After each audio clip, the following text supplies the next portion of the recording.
আল্লাহ আমার রব, এই রবি আমার সব। দামে দামে তুন মনে তারি অনুভব। তোমার দুনিয়াতে আমি যেদিকে তাকাই, অথই নিয়ামতে ডুবে আছি সবাই। পাক পাখালির গানে শুনি তসবি কলো রব, তসবি কলো রব। আল্লাহ আমার রব, এই রবি আমার সব। আসসালামু আলাইকুম, আলহামদুলিল্লাহ, আসসালাতু ওয়াসসালামু আলা রাসূলিল্লাহ। প্রিয় দর্শক, আপনারা যারা দেশে আছেন প্রবাসে, সবাইকে জানাই অনেক অনেক প্রীতি ও শুভেচ্ছা। শুরু হলো এনটিভি আয়োজিত এবং লাভ হলো নিবেদিত অনুষ্ঠান আপনার জিজ্ঞাসা। আপনাদের সাথে আছি আমি জয়নুল আবেদিন আজাদ, আর আপনাদের মনে জায়গা প্রশ্নের জিজ্ঞাসার জবাব দিচ্ছেন বিশিষ্ট আলেম ডক্টর মোহাম্মদ সাইফুল্লাহ। আসসালামু আলাইকুম ওয়া রাহমাতুল্লাহি ওয়া বারাকাতুহু। প্রিয় দর্শক, চলুন তাহলে জিজ্ঞাসার জগতে। শুরুতে একটি ইমেল পাঠিয়েছেন হাসানুজ্জামান, লিখেছেন, আপনাদের অনুষ্ঠান থেকে অনেক অজানাকে জানতে পেরেছি, সেজন্য আপনাদের অনেক অনেক ধন্যবাদ। আপনাদের জন্য দোয়া, আল্লাহ যেন আপনাদের দুনিয়া ও আখিরাতের কামিয়াব করেন। আমরা আপনার জন্য দুনিয়া ও আখিরাতের কল্যাণে দোয়া করছি।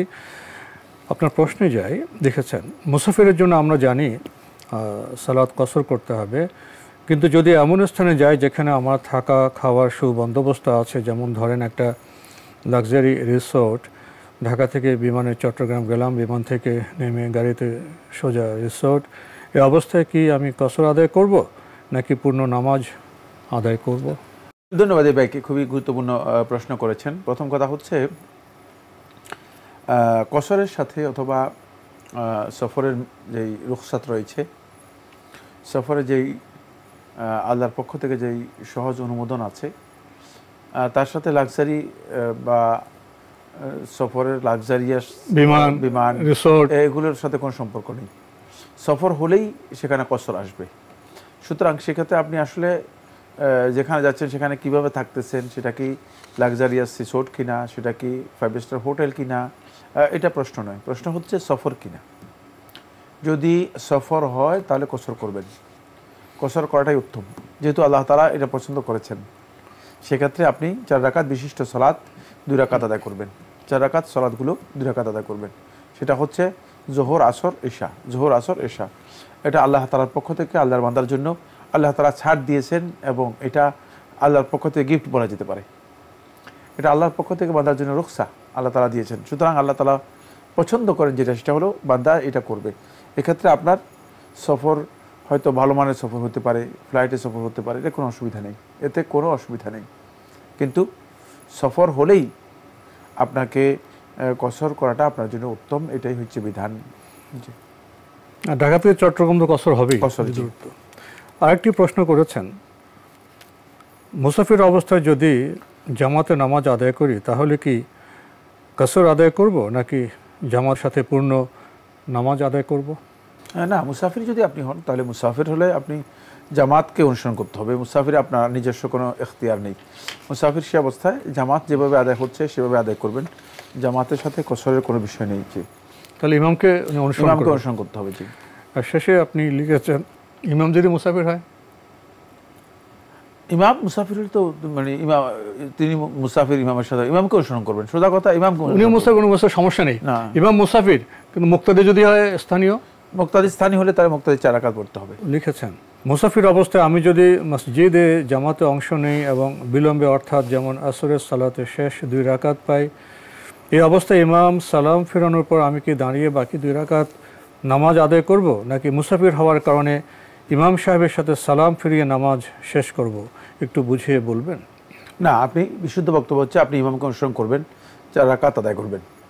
ইমাম যদি মুকিম হয়ে থাকে, 4 রাকাত আদায় করে থাকে, তাহলে ইমামকে অনুসরণ করে 4 রাকাতই আদায় করবেন। ইমামের সাথে 2 রাকাত পেয়েছেন, জি জি, 2 রাকাত পাননি, আর 2 রাকাত আদায় করে নেবেন। 2 রাকাত।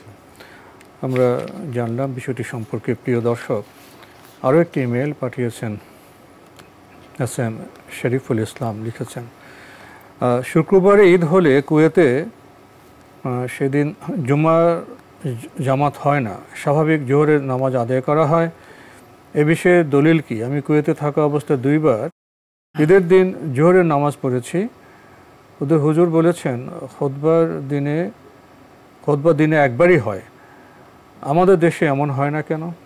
ধন্যবাদ এই ভাইকে। প্রথম কথা হচ্ছে ঈদের দিনে যদি জুমা বার হয়, এই যে ইজতামা ঈদানি, রাসূলুল্লাহ সাল্লাল্লাহু আলাইহি ওয়াসাল্লাম বলেছেন যদি দুটি ঈদ একসাথে হয়ে যায় তখন তোমরা যারা প্রথম ঈদের সালাত আদায় করেছো অর্থাৎ ঈদের, তাহলে দ্বিতীয় সালাতে জুমায় যদি কেউ অংশগ্রহণ না করে এতেও কোনো অসুবিধা নেই। ঈদের সালাতে যদি অংশগ্রহণ না করে এতেও কোনো অসুবিধা নেই। যেহেতু ঈদের জামাত হয়ে গিয়েছে, রাসূলুল্লাহ রুখসত দিয়েছেন দ্বিতীয় জামাতের জন্য। দ্বিতীয় জামাতটা জোহরের সালাত আদায় করবে, জুমার সালাত আদায় করবে না, এটাই সহিহ হাদিস দ্বারা প্রমাণিত হয়েছে। এই কারণে সেখানে জুমার সালাত কোথাও কোথাও মসজিদে আদায় হয়, আবার কোথাও কোথাও জোহরের সালাত আদায় হয়ে থাকে।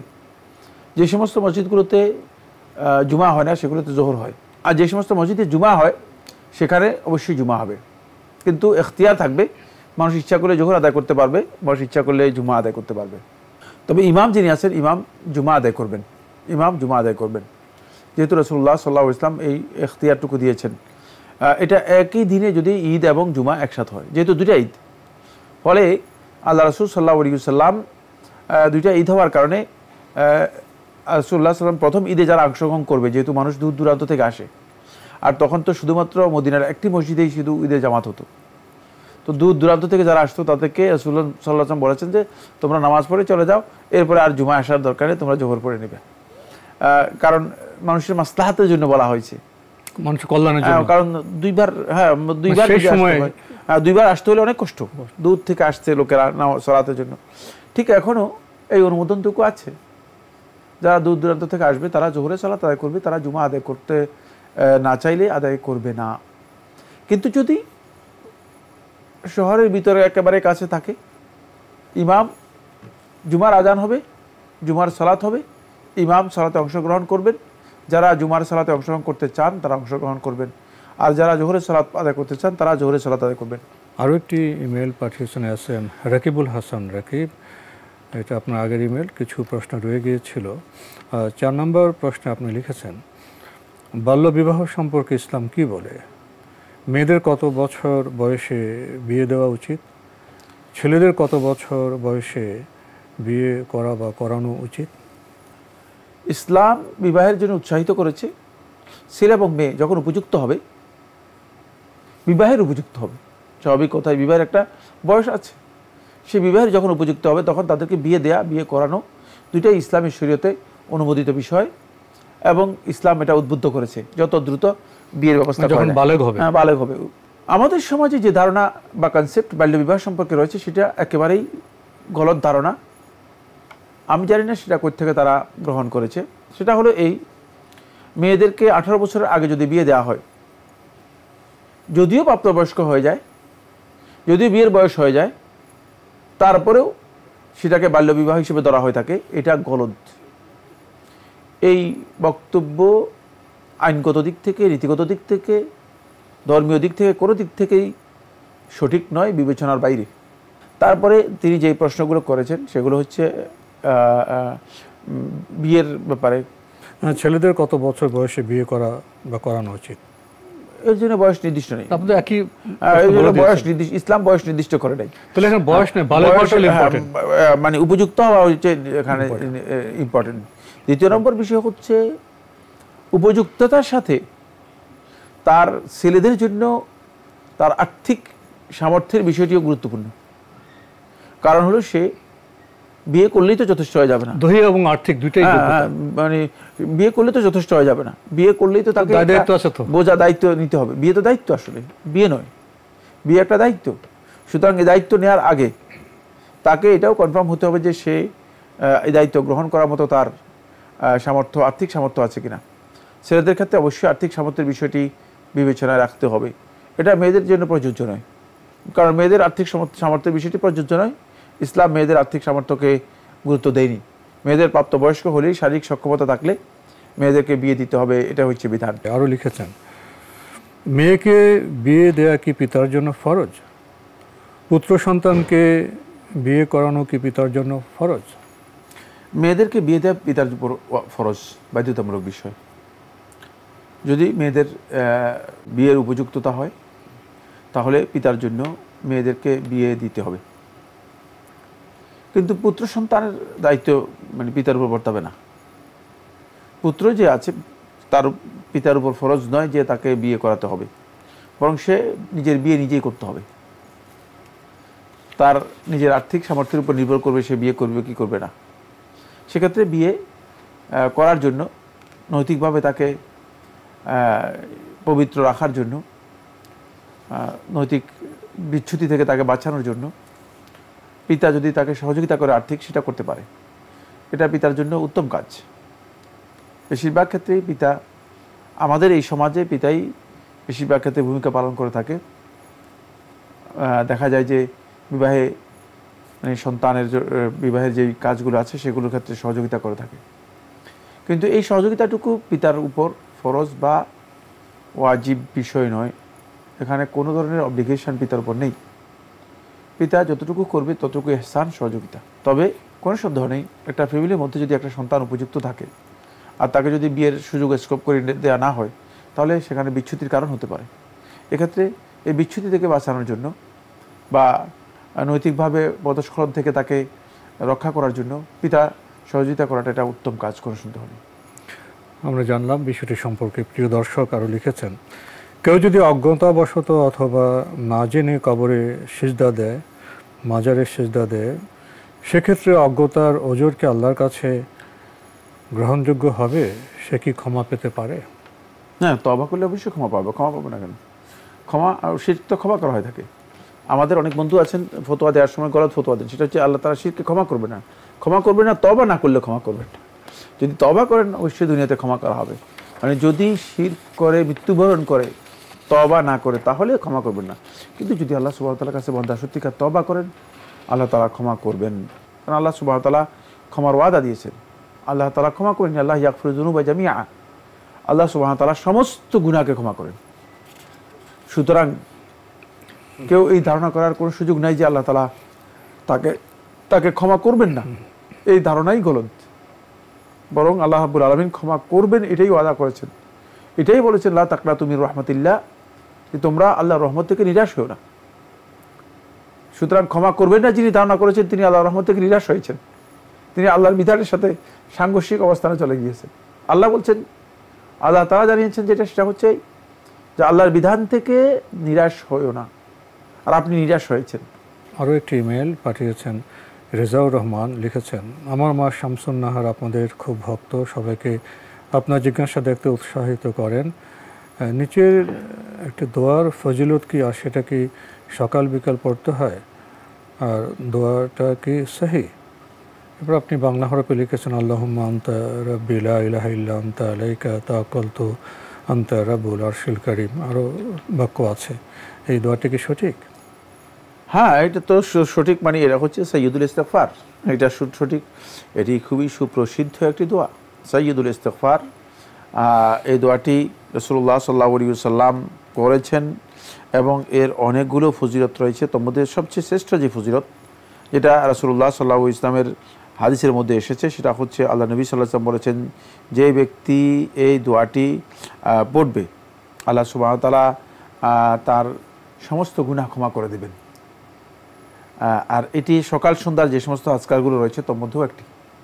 সকাল এর যে দোয়াগুলো আছে সে দোয়ার মধ্যেও আপনি এটি পড়তে পারেন। সন্ধ্যার যে দোয়া আছে সেই দোয়ার মধ্যেও সাইয়্যিদুল ইস্তিগফার আপনি পড়তে পারেন, এবং এই দোয়াটি সনদের দিক থেকে একেবারেই সহিহ সনদ বর্ণিত। আরও একটি ইমেল উম্মে আবদুল্লাহ পাঠিয়েছেন, লিখেছেন, আমরা ফরজ সালাতে সালাম ফিরিয়ে আস্তাগফিরুল্লাহ 3 বার পড়া, এমন ক্ষেত্রে যদি সকল গুনাহ থেকে তওবা করার নিয়ত করি এবং তার শর্তগুলো পুরো করি, মনে মনে সিদ্ধান্ত নেই সকল গুনাহ ত্যাগ করলাম এবং আর কোনোদিন বর্তমানে কোনো গুনাহ রিপিট করব না এবং অনুতপ্ত হয়ে সকল গুনাহের ব্যাপারে আস্তাগফিরুল্লাহ পড়ি, তাহলে কি তা পরিপূর্ণ তওবা হবে? এবং এই ইস্তিগফার কি সালামের পর 3 বারের অধিক পাঠ করা জায়েজ আছে? এবং ওয়া আতুবু ইলাইহি উচ্চারণ করা কি তওবার ক্ষেত্রে শর্ত? এবং এই ক্ষেত্রেও ধন্যবাদ। আপনি প্রশ্ন করেছেন যে আস্তাগফিরুল্লাহ সালাতের পর যেটা পড়া হয় থাকে সেটা তাসবিহ এবং ইস্তিগফার দুটেই। সেখানে 3 বারই পড়বেন, বেশি পড়ার বৈধতা নেই। রাসূলুল্লাহ সাল্লাল্লাহু আলাইহি ওয়াসাল্লাম 3 বার পড়েছেন, সেখানে 3 বার পড়বেন। সেখানে আপনার মন গড়া তৈরি করার কোনো সুযোগ নেই। এছাড়া আপনি অন্য সময় আপনি মন গড়া যেভাবে খুশি সেভাবে পড়তে পারবেন। এখানে আতুবু ইলাইহি যোগ করার কোনো বৈধতা নেই। যেটা রাসূলুল্লাহ সাল্লাল্লাহু আলাইহি ওয়াসাল্লাম শিখিয়েছেন সেটা আস্তাগফিরুল্লাহ আস্তাগফিরুল্লাহ আস্তাগফিরুল্লাহ 3 বার বলবেন। মন গড়ার কোনো সুযোগ নেই। কারণ আল্লাহ রাসূল সাল্লাল্লাহু আলাইহি ওয়াসাল্লাম যদি মন গড়া করতেন তাহলে রাসূলুল্লাহ সাল্লাল্লাহু আলাইহি ওয়াসাল্লাম বলতেন যে তোমরা যতবার পড়ো, এরকম মন গড়া করেন নেই। যেহেতু সাহাবায়ে কেরাম এটা স্পষ্ট বর্ণনা করেছেন, 3 বার শুধুমাত্র পড়েছেন, আর একদিনের আমল নয়, রাসূলুল্লাহ সাল্লাল্লাহু আলাইহি ওয়াসাল্লামের নিয়মিত আমল। সেখান থেকে বোঝা যায় এটা এখানে বৃদ্ধি করার জায়গা নেই।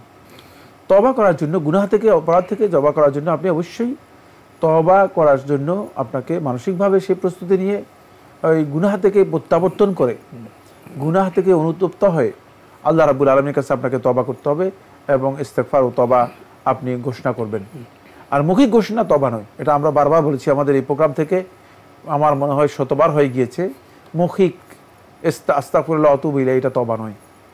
আমাদের বন্ধুগণ, এখনও আপনারা যারা আমাদের প্রোগ্রাম দেখেন, খুব ভালো করে প্রোগ্রামগুলো বোঝার চেষ্টা করুন।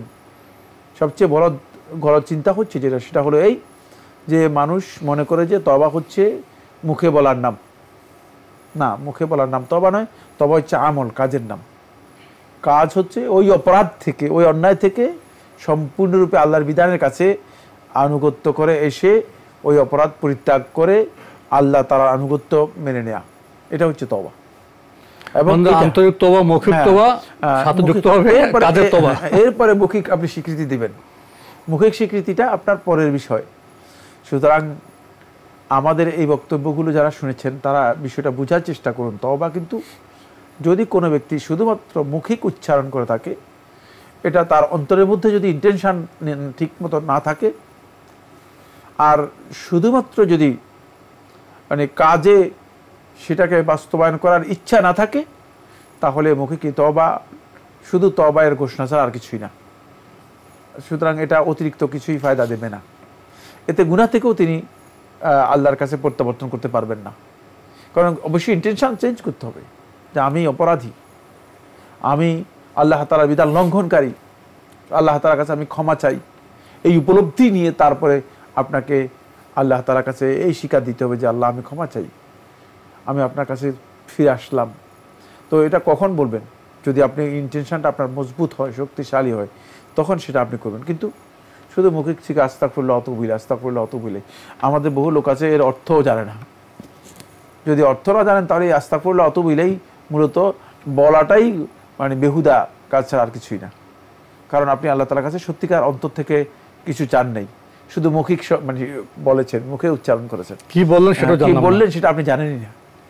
আমাদের প্রচুর সমস্যা হয়েছে, সেটা হলো এই অধিকাংশ আজকারের ক্ষেত্রে, অধিকাংশ জিকিরের ক্ষেত্রে আমরা অনেকেই কি জিকির করতেছি, কি আল্লাহ তাআলাকে বলছি, এইটা কি শুধু শব্দমালা উচ্চারণ করতেছি, শব্দ উচ্চারণ করতেছি, সেটাই জানি না। শেখুল ইসলাম ইবনুল কাইয়িম রাহমাতুল্লাহ বলেছে এটা জিকির হবে না। এটাও আর একটি গুরুত্বপূর্ণ মাসআলা, এটা আমাদের সবাইকে জানতে হবে, এটা জিকির হবে না। কারণ হচ্ছে এর মাধ্যমে আল্লাহ তাআলা তো আপনি মর্যাদার যে জায়গাটুকু আছে, ক্ষমার যে জায়গাটুকু আছে, শ্রেষ্ঠত্বের যে জায়গাটুকু আছে, সেটা প্রমাণ করেন নাই, মুখে উচ্চারণ করেছেন। মুখে যেমন আমি কুকিলের ডাকও দিতে পারি, কাকের ডাকও দিতে পারি, এর অর্থ কি? এটা কোনো অর্থ হয়েছে? না, অর্থ হয়নি। ঠিক অনর্থক কোনো কথা ইবাদত হয় না। জি, তো আজকে আমাদের এখানেই শেষ করতে হচ্ছে। আপনাকে অনেক ধন্যবাদ। আপনাকে অনেক ধন্যবাদ।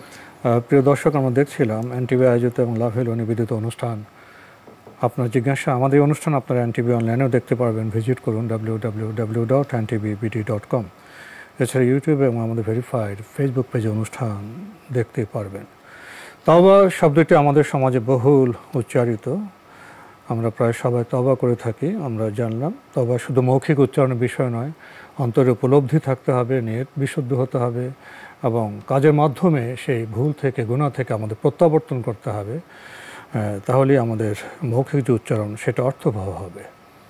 চিঠি লিখুন, প্রশ্ন পাঠান আমাদের ঠিকানায়। পরিচালক আপনার জিজ্ঞাসা, এনটিভি, বিএসসিসি ভবন, 7ম তলা, 102 কাজী নজরুল ইসলাম এভিনিউ, কারওয়ান বাজার, ঢাকা 1215। ইমেল অ্যাড্রেস আপনার জিজ্ঞাসা @ntvbd.com। মহান আল্লাহ আমাদের সবাইকে নিরাপদে রাখুন, রাখুন শান্তিতে।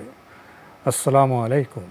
আল্লাহ আমার রব, এই রবি আমার সব, দামে দামে তন মনে তারি অনুভব। তোমার দুনিয়াতে আমি যেদিকে তাকাই, অথই নিয়ামতে ডুবে আছি সবাই। পাক পাখালির গানে শুনি তসবি কলরব, তসবি কলরব। আল্লাহ আমার রব, এই রবি আমার সব।